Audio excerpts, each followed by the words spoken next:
El taller número 3 tiene que ver con el circuito paralelo. Como su nombre lo dice, la configuración del circuito es de la tal manera que los elementos están en paralelo con los otros. O sea, uno está al frente del otro, ¿ya? Entonces, ese tipo de circuito tiene unas características diferentes. Se puede decir que son inversas. ¿Por qué? En este caso, el voltaje de la fuente o el voltaje en alguno de los bombillos o resistencias va a ser igual en todo el circuito, ¿sí? Eso lo vemos bien acá en esta fórmula. El voltaje total es igual al voltaje que hay en el bombillo número 1 o en el voltaje que hay en el bombillo número 2. Es inverso con el circuito serie porque esto mismo se da pero con la corriente, ¿sí? Allá la corriente era la misma en todo el circuito. Acá el voltaje es el mismo en todo el circuito o en cada dispositivo. La segunda característica de un circuito en paralelo es que la corriente total es la suma de las corrientes que pasa por cada anillo o cada rama del circuito. ¿Qué quiere decir eso? Que la corriente que fluye por aquí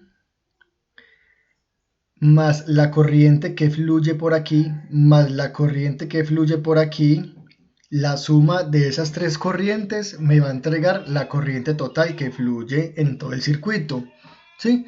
Porque la corriente es un flujo de electrones, va por el conductor y se van distribuyendo según su resistencia, se van separando y luego se vuelven y se unen para que retorne a la batería, ¿sí? Entonces aquí es la corriente total, es la suma de las corrientes que pasa por cada uno de los elementos. En el caso contrario, en el circuito serie era el voltaje. El voltaje que daba en cada uno de los dispositivos se sumaban y me daba el voltaje total. Ahora, la resistencia total del circuito es completamente diferente, ¿sí? Se da por esta fórmula, una fórmula general, la cual pues la desarrollaron la persona que investigó sobre este tema.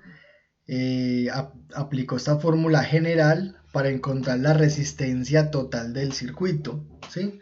Que es 1 sobre la resistencia número 1 más 1 sobre la resistencia número 2 y así sucesivamente hasta la última resistencia que haya.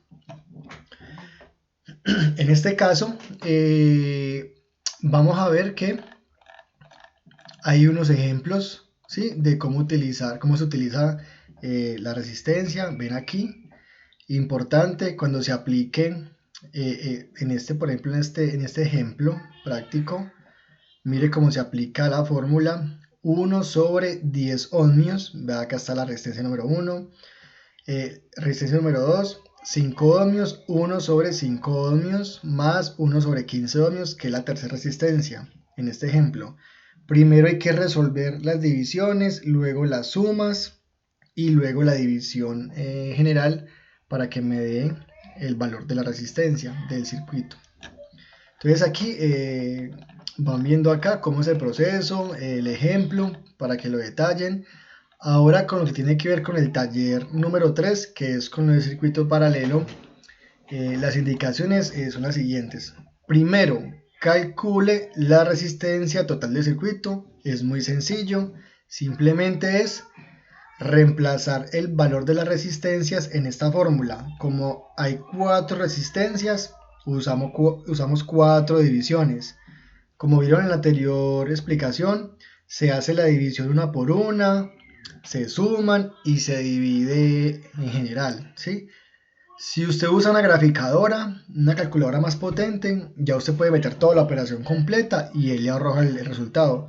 Pero si usted usa una calculadora tradicional de las sencillas, es mejor que lo haga paso por paso para que no se vaya a equivocar en la respuesta final.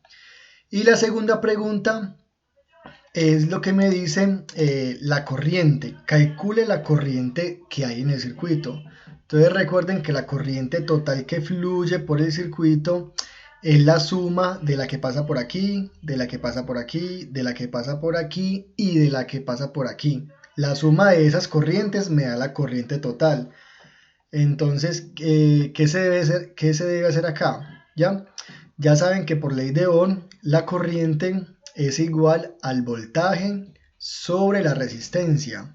¿Ya? Entonces hay que calcular la corriente en cada resistencia. Por característica de la ley de Ohm, perdón, por características del circuito paralelo, ya sabemos que el voltaje en cada una de esas resistencias va a ser 6 voltios. ¿Sí? Por las características del circuito paralelo que les expliqué, este valor es el mismo que va a haber aquí en el voltaje. Va a haber aquí, va a haber aquí y va a haber aquí. ¿Qué quiere decir eso? Que ya puedo calcular la corriente que pasa por aquí porque tengo el voltaje y tengo la resistencia. Entonces calculo las corrientes que pasan por cada uno de ellos y las sumo. Y al sumarlas ya resuelvo el punto número 2.